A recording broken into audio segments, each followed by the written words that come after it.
Welcome back ناظرین، ہماری گفتگو جاری ہے جناب معراج محمد خان صاحب کے ساتھ۔ اچھا معراج صاحب، آپ کا ایک سفر شروع ہوتا ہے تحریک انصاف کے ساتھ، عمران خان کے ساتھ آپ جو ہے ان کی پارٹی میں مین سٹریم میں ان کے ساتھ آپ نے الائنس کیا، وہ اپنی پارٹی ضم کی ان کی پارٹی میں، اور آپ مرکزی جنرل سیکرٹری کی حیثیت سے کام شروع کیا۔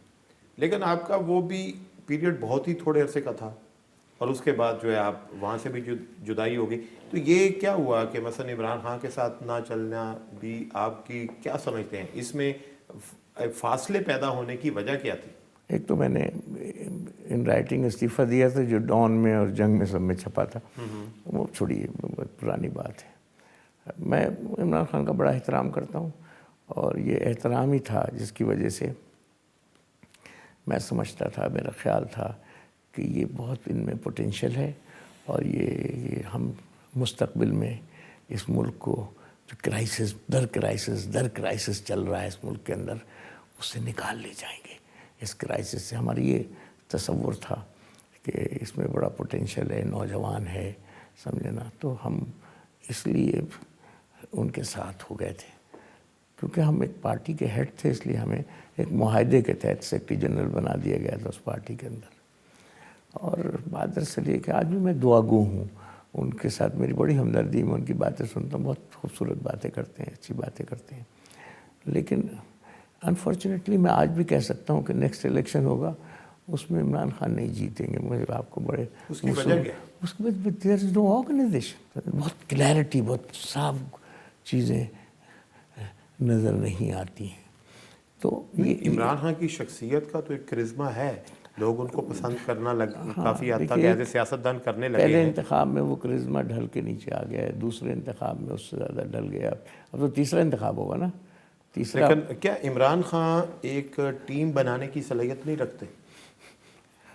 میں سمجھتا ہوں کہ آرگنائزیشن میں، یعنی میں غلط ہو سکتا ہوں، عمران خان آرگنائزیشن میں کمزور ہے بہت زیادہ، کیونکہ آرگنائزیشن بناتے ہوئے جیسے ماں بچے کی پیدائش کے وقت ایک درد سے گزرتی ہے، ایک انسان کے پیدا ہونے سے پہلے جو سب سے بڑی کٹھن مرحلہ وہ مرد ماں کو جو درد ہوتے ہیں، تو آرگنائزیشن بناتے وقت آپ کو بڑی تکلیف سے گزرنا پڑتا ہے، کیونکہ آپ کا ایک بہت پیارا دوست وہاں بیٹھا ہوتا ہے جو نااہل ہوتا ہے، اور آپ نے اس آپ کو کا لائل بھی ہوتا ہے، پارٹی کا لائل بھی ہوتا ہے، اس کو ہٹانا ہوتا ہے، اور مشکل فیصلہ ہوتا ہے۔ تو پاکستان کے اکثر سیاستدان آرگنائزیشن بنانے میں ناکام ہوئے تقریباً، پاکستان کی کوئی بھی پارٹی جو ہے، ایکسیپٹ ذوالفقار علی بھٹو۔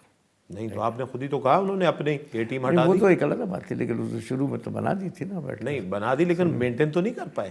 ہاں، پاکستان کی ساری پارٹیاں ایسی نہیں ہیں، ساری کہ فیملی پالیٹکس سے ہیں، ساری فیملی کی ہیں، تو اس میں کیا فرق پڑتا ہے؟ عمران خان کی پارٹی بھی ایسی ہے۔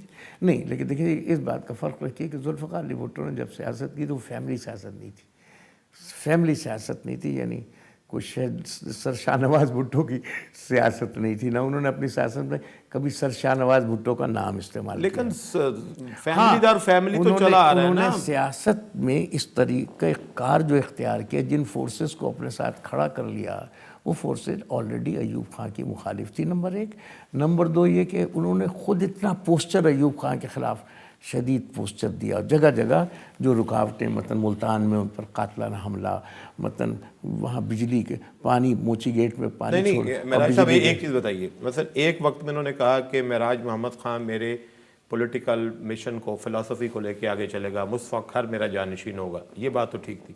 پھر آخری وقت میں انہوں نے محترم بینظیر بھٹو کو اپنا جانشین بنایا۔ نہیں دیکھو، تو اسی طرح جو پاکستان کی دوسری سیاسی پارٹی، میں جنرلی بات کر رہا ہوں، جو دوسری سیاسی پارٹیاں ہیں وہ بھی اپنے ہی کسی بھائی کو، بھتیجے کو، بیٹے کو، بیٹی کو، وہی اسی کو جانشین بناتے ہیں، تو اس میں تو کوئی آرگنائزیشن تو کوئی بھی سیاسی پارٹی نہیں ہے۔ یہ بات اتنی سچی نہیں ہے۔ پہلی بات یہ ہے کہ انہوں نے جو پارٹی کے جو پاور تھے وہ شیخ رشید کو ٹرانسفر کیے۔ ہی واز دی پریزیڈنٹ، کہ تم ہو vice president, senior vice president وہ تھے۔ شیخ رشید صاحب نے، محترم مرحوم شیخ رشید صاحب نے یہ کیا کہ وہ ایک میٹنگ کے اندر اپنا وہ پوزیشن چھوڑ کے نصرت بھٹو کو وہ پوزیشن دے دی، اپنی وہ پوزیشن نصرت بھٹو کے حوالے کی بیٹھ کے۔ بھٹو نے تو شیخ رشید کو وائس پریزیڈنٹ بنایا تھا اور اعلان کیا تھا، یعنی کہ تم اس کو دیکھو اور سنبھالو۔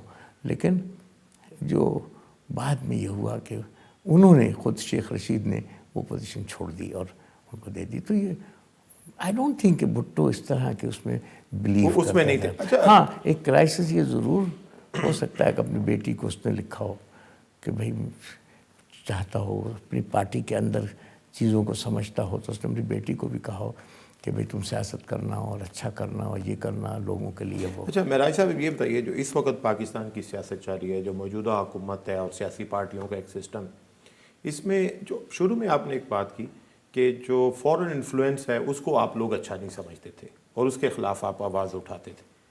اس وقت آپ سمجھتے ہیں کہ جو فورن انفلوئنس ہے اس سے کہیں زیادہ بڑھ گیا ہے؟ ہمارے کتنے بڑے بڑے فیصلے اس ملک کے جو ہیں وہ باہر کی گارنٹیز کے ساتھ ہوتے ہیں کہ ملک میں کس کو آنا ہے اس کی گارنٹی فلاں ملک دے گا، کس کو جانا ہے اس کی گارنٹی فلاں ملک دے گا، اور سیاسی پارٹیاں خود بھی ایک دوسرے پہ ٹرسٹ نہیں کرتی بلکہ وہ خود گارنٹی مانگتی ہیں باہر کی قوتوں سے. یہ سچویشن جو ہے دو قوتوں کا بہت عمل دخل ہمارے ملک میں بڑا ہے، اور ایک اس میں فوجی عمل دخل ہے، طویل رہا ہے، 10 سال کا پیریڈ ہوتا ہے جو آ جائے سمجھ لیجیے 10 سال کا اثر رہتا ہے، پہلے واپس نہیں جاتا فوجی عامل جو ہے. اچھا نمبر 2 بات یہ ہے کہ اس کا عمل دخل اور اس کے ساتھ جو پورا لاٹ ہوتا ہے اس کا عمل دخل سمجھے. اور دوسری بات یہ کہ امریکن عمل دخل، ہمارے جیسے جتنے ملک ہیں ان کے اندر امریکن عمل دخل بہت انتہائی، بھٹو کے جانے کے بعد تو انتہائی. اچھا اس میں ایک اور اضافہ کریں، اس میں یہ اضافہ کریں، یہ بتائیں کیا ہم خود ان کو انوائٹ کرتے ہیں یا وہ آگے مسلط ہوتے ہیں؟ دونوں. وہ بھی ویسے بھولے نہیں ہیں کہ ہم یہ کہیں کہ ہم برے ہیں جی ہم انہیں انوائٹ کر لیتے ہیں وہ آ جاتے ہیں یوں ہی بیٹھ کے. نہ ان کے اپنے پلانز ہوتے ہیں، ریجن ٹو ریجن پلان کرتے ہیں. ان کو پتہ ہے کہ ساؤتھ کوریا کے ساتھ کیا کرنا ہے، نارتھ کوریا کو کیسے ڈبونا ہے، ساؤتھ کوریا کو کیسے تیرانا ہے، ان کو کس لیٹن امریکن کنٹریز میں تختہ پلٹوانا ہے، فیڈل کاسٹرو کے ساتھ کیا کرنا ہے. لیکن ہم بھی تو سب پتہ تھا، یعنی وہ معصوم نہیں ہے، وہی کرتے ہیں. ہمارے ہاں وہ ایجنٹ تلاش کر لیتے ہیں اپنے، انہیں مل جاتے ہیں آسانی کے ساتھ. پاکستان میں کچھ زیادہ مل جاتے ہیں. ہاں ہمارے ملک کے اندر کچھ زیادہ ہی تھے تو انہیں آسانی کے ساتھ مل جاتے ہیں. نہیں اب دیکھیں ایران میں تو انہیں نہیں مل رہے. نہیں ملیں گے. ایران نے ایک جینوئن ریولوشن سے گزر گیا ہے. معراج صاحب ایک بریک پہ ہمیں دوبارہ جانا ہے. ناظرین حاضر ہوتے ہیں ایک بریک کے بعد اور ہماری گفتگو جاری ہے معراج محمد خان صاحب کے ساتھ. ہمارے ساتھ رہیے.